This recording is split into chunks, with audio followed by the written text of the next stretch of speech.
So we got a lot of talk about Mm-hmm. deals being done, and I'm Mm-hmm. going to get into a little bit more of this later. Okay. That is outside the actual ring, or so to speak. Anthony Joshua, Tyson Fury have reportedly come to an agreement for a 2-fight deal. Mm-hmm.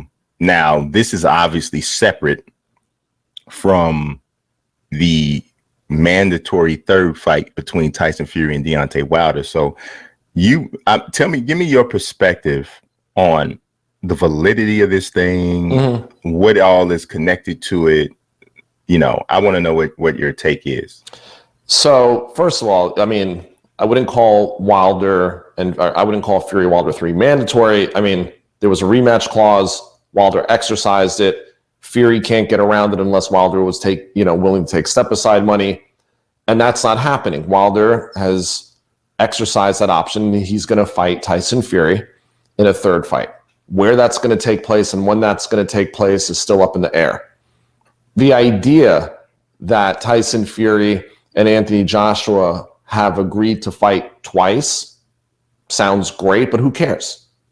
Tyson Fury still has to fight Deontay Wilder. Mm-hmm. Regardless of what we think, regardless of what the fans think, regardless of what the media thinks, someone's going to win, someone's going to lose. Doesn't really matter. The fact is that they have to fight again. The other fact of the matter is that Joshua has to fight in between.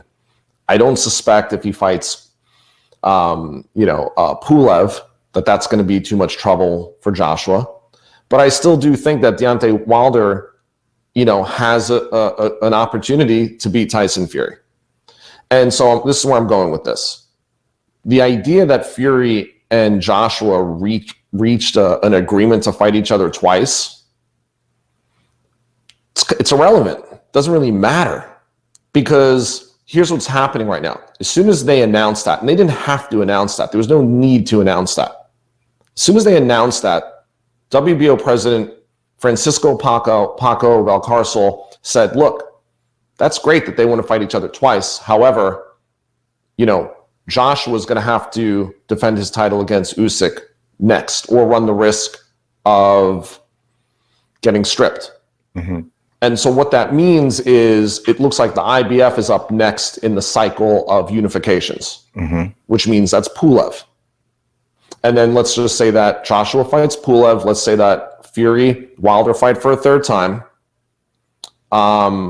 Technically, you could do a fight in between, but the WBO is basically saying that they reserve the right to strip Joshua of that WBO belt.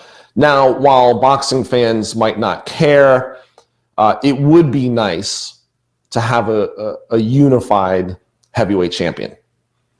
But what I'm saying to you is that I just don't understand the need to sign a deal or agree to a deal to fight each other when it wasn't like that was rocket science, like that couldn't happen. What if Deontay Wilder knocks out Tyson Fury in the third fight? What if? Is a Joshua Fury fight as exciting as a Wilder Joshua fight? So I'm kind of posing that question. And, I guess my main thought here is, what does it really matter that they've agreed in principle to fight each other 2 times, for that matter? Well, I think that it creates a buzz. Mm-hmm. I think this is all about, none of this is about tangibility. This is all for intangible effect. This is all branding. This is all a couple other things. I got something else. Oh, you're going somewhere with this already, huh? Talk about this in the between the rounds. I know what you're thinking. I think that's what this is all about. This is all like seed planting. They obviously know. First of all, Anthony Joshua's on crutches right now. Mm-hmm. So once he rehabs that, he'll be hopping in the ring with Pulev. I think everybody knows that. Right. Obviously, I think people know that, Deontay's not stepping aside. He wants to get that third fight with Tyson Fury. And you'd have to believe Deontay is doing some different sorts of preparation to come into this fight to be ready. Absolutely. I know he is, and we'll see what that leads to. And like you said, he still got the home run. He's still got the home run power. So he can make things happen. This is still heavyweight boxing. So we have to see what happens with that. Now, did you already write about what you're going to express? Did you no, not well, some part of it I have, but not everything that I'm going to talk about have I put out there.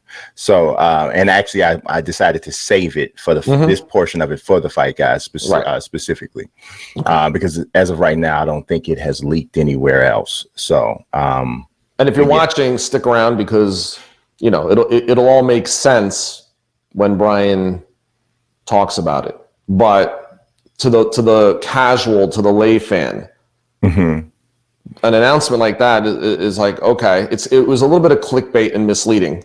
Yeah, I think it was definitely about some, hey, come look at us, you know, look at what we're doing. And you're like, okay, so when are you doing it? Well, yeah, we'll get to it, but it's happening. But you understand my point, right? Yeah, it could be for one belt by the time they get to it, which ultimately shouldn't really matter anyway if we can see an entertaining fight. But there should be still something to be said about wanting to see a unified champion. And with Joshua holding 3 of those belts, I would hate to see him get stripped before having the opportunity to unify. I think that it'll take place, and I think it will be for all of the belts. As long as Tyson Fury beats Wilder, I think it'll be for all the belts, and I think it'll be the first fight will happen in the first quarter of 2021. So and I think the second fight happens in the third or fourth quarter of 2021. Okay, so scenario: Joshua beats Pulev. Okay, let's say Deontay beats Fury. Joshua now has to go and fight Usyk. Okay, and then who does Joshua fight after that? It's got to be Fury at that point. Why? Fury. Why? Because to me. I'm just saying why. I'm not. Well, and then and here's the thing. I feel like because here's what I'm reading, and I don't know. Obviously, you would probably have a better handle on this. From what I'm hearing, is WBO is saying that Usyk would get the winner of Joshua Fury, unless Wilder beats Fury. Right. And which he can wreck the whole thing. Right. I'm just saying that there's I still think that Joshua fights Fury anyway, because even if Wilder knocks Fury out, right? Fury's overall brand isn't really damaged that much because he stopped Wilder. Most people think he won the first fight against Wilder anyway. So some people will, in their opinion, say Fury's up 2-1 on Wilder. And I would agree. I mean, that's how I saw it. Right. Most people will say that. So here's the thing. Honestly, I almost think that it's better if Wilder wins for boxing because you keep more people in the mix, in the conversation. At this point now, if that happens, you have 4 heavyweights that you can legitimately talk about as being potentially the guy. And that's not even talking about some of the people that are coming up after that, you know, because now you got Joshua, Fury, Wilder, and Usyk, who all have, you know, some claim to being whoever, you know. So now you got a Joshua Wilder fight that could happen sometime down the line for whatever reason. Even if Joshua beats Fury, you know, now if he still wants to truly unify, now him and Wilder meet at some point in 2021 or 2022. So to me, you just pump some more life into the division if Wilder beats Fury. Brian, I don't think it has anything to do with them actually fighting. I think it has to do 100% with what you know and with what you're going to share. I think announcing it is like, why would you need to announce that now? Yeah. It's completely irrelevant. Yeah. Completely irrelevant. Doesn't matter. You don't need to announce that they agreed to a 2-fight deal because they each have to fight people before that. And so they can fight each other anyway. It's not like announcing that they reached a deal has any real relevancy unless it was to help promote something else.